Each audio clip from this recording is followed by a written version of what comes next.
ఎందుకు జగన్ని విమర్శించట్లేదు? జగన్ కూడా మోడీని విమర్శించట్లేదు. మనం గమనిస్తే ఎక్కడ కూడా పవన్ కళ్యాణ్ని, చంద్రబాబుని విమర్శిస్తారు తప్ప మోడీ జోలికి రాడు జగన్. పైగా మోడీ అడిగినా అడగకపోయినా మద్దతు ఇస్తారు. ఉపరాష్ట్రపతి విషయంలో కూడా జగన్ అవసరం లేదు వాడికి. ఇక్కడ కేసీఆర్ని ఏం అడగలేదు వాడు. కానీ జగన్ ఎందుకు రాజ్నాథ్ సింగ్ ఫోన్ చేసి అడిగాడు. నిజానికి ఇక్కడ జగన్కి ఇక్కడ ఎన్డీఏ ప్రభుత్వానికి మధ్య విపరీతమైన శత్రుత్వం ఉంది. రోజు వాళ్ళు శత్రువులాగా కొట్టుకుంటున్నారు.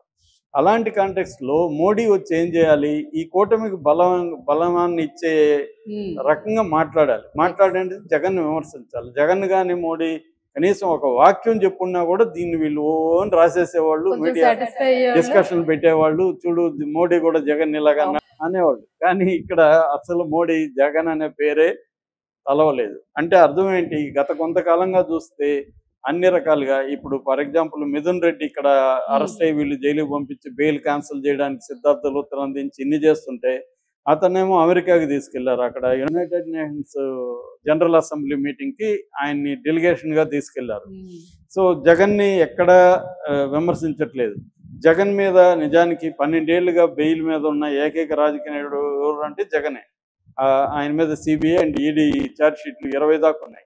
అయినా జగన్ ఇప్పటి వరకు టచ్ చేయట్లేదు వాళ్ళు. అట్లాగే చంద్రబాబు టచ్ చేయడానికి కూడా భయపడే పరిస్థితి. ఎందుకంటే ఆయన క్లియరెన్స్ ఇవ్వకుండా జగన్ ని చంద్రబాబు కూడా జైల్లో పెట్టే పరిస్థితి లేదు. అంటే ఓవరాల్ గా జగన్ కి అండదండలు క్లియర్ గా ఉన్నాయి. మోడీ అండదండలు అన్న దానికి లేటెస్ట్ ఎగ్జాంపుల్. ఇక్కడికి వచ్చి కూడా కాంగ్రెస్ ని విమర్శిస్తాడు తప్ప కాంగ్రెస్ అనేది ఇప్పుడు ఉమ్మడి రాష్ట్రాల్లో ధ్వంసం చేసిందంటే నమ్మచ్చు. ఇప్పుడు అదంతా గతంగా అది అయిపోయింది కదా. ఇప్పుడు 2014 నుంచి నువ్వు మాట్లాడారు కదా ఆంధ్రప్రదేశ్ అంటే. ఉమ్మడి ఆంధ్రప్రదేశ్ గురించి మాట్లాడే లాభం ఏంటి? ఇది కదా మాట్లాడాలి. అది మాట్లాడట్లేదు. అది సమస్య. తెలంగాణ అన్నప్పుడు ఆయన ఉమ్మడి ఆంధ్రప్రదేశ్ అనాలి. అట్లా అనలేదు. పైగా ఆయనది ట్రిప్ తెలంగాణది కాదు కదా, అక్కడ కదా కర్నూలుకి వచ్చాడు కదా. అంటే క్లియర్ గా మోడీ జగన్ ని ఏ రకంగానూ బ్యాడ్ చేయడానికి ఇష్టపడట్లేదు. దీని వెనక కారణాలు ఏందనేది ఇప్పుడు అందరూ, ఎందుకంటే మోడీకి చంద్రబాబు మద్దతు అనేది చాలా కీలకం. ఇప్పుడు రేపు పొద్దున బీహార్లో అటు ఇటు అయినా కూడా చంద్రబాబు పక్కకి వెళ్ళినాడంటే మోడీకి ఇబ్బంది. సో అలాంటి కండిషన్ లో చంద్రబాబుకి అనుకూలంగా జగన్ ని విమర్శిస్తే చంద్రబాబు కూడా హ్యాపీ అవుతాడు, పవన్ కళ్యాణ్ హ్యాపీ అవుతాడు. కానీ ఆ పని ఎందుకు మోడీ చేయట్లేదు? వీళ్ళు అసలు అడిగే పరిస్థితి వీళ్ళకి లేదా? కొంత జగన్ కూడా ఒక మాట అన్నాను సార్, విమర్శించండి మాకు బాగుంటది అనేది వీళ్ళు మామూలుగా అయితే చెప్పాలి కదా. వీళ్ళు చెప్పే పరిస్థితి లేదు. ఎవరైనా కూడా పెద్ద నాయకులు వచ్చినప్పుడు కింద వాళ్ళు సజెస్ట్ చేస్తారు, సార్ ఈ ఇష్యూలు ఇక్కడ ఉన్నాయి సార్, కొద్దిగా మీరేమన్నా అంటారా సార్ అని అడుగుతారు. సో కానీ వీళ్ళు అడిగినా కూడా మోడీ పట్టించుకోలేదా? అసలు అడగడానికి కూడా వీళ్ళకి ధైర్యం లేదా? ఎందుకంటే ఆయన స్పీచ్ లో ఆయన డిసైడ్ చేసుకుంటాడు మోడీ ఎవరి మాట ఎండా అనేది అంటారు అనమాట. సో ఆయన ముందుగా పక్క చేసుకొని ఆయన ఇది కూడా పెట్టుకొని చేస్తాడు. స్పీచ్ లో చాలా పక్కా ఉంటాడు మోడీ.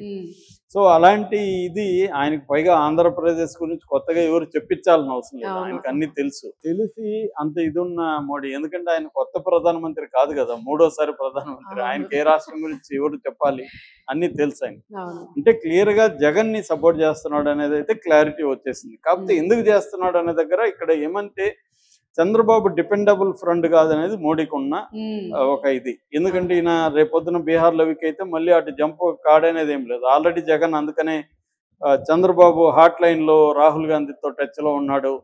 అందుకనే రాహుల్ గాంధీ ఎన్నికల దుర్వినియోగం గురించి దేశమంతా మాట్లాడాడు కానీ ఆంధ్రప్రదేశ్ గురించి మాట్లాడలేదు. ఇక్కడేమో షర్మిల గాని అక్కడ ఇన్ఛార్జిగా ఉన్న మాణిక్యం ఠాకూర్ గాని ఎంతసేపు జగన్ విమర్శిస్తారు తప్ప కూటమి ప్రభుత్వాన్ని విమర్శించరు. దేశమంతా కాంగ్రెస్ కి ఎనిమి ఎవరు? ఎన్డీఏ. కానీ ఆంధ్రప్రదేశ్ లో కాంగ్రెస్ కి ఎనిమి ఎవరు? జగన్. సో ఇది విచిత్రంగా ఉంది అనేది ఉంది. దానికి బలం చేకూరుస్తూ మోడీ కూడా జగన్ ఎక్కడ అనకపోవడం అంటే క్లియర్ గా జగన్ వీక్ చేయడం అనేది మోడీకి ఇష్టం లేదు. జగన్ స్ట్రాంగ్ గా ఉండాలి. ఎందుకంటే జగన్ తనకి అన్కండిషనల్ గా సపోర్ట్ చేస్తున్నాడు ఎప్పుడైనా కూడా. జగన్ ప్రతిపక్షంలో ఉన్న అధికారంలో. అట్లాంటి వాడిని ఎందుకు వీక్ చేయాలి?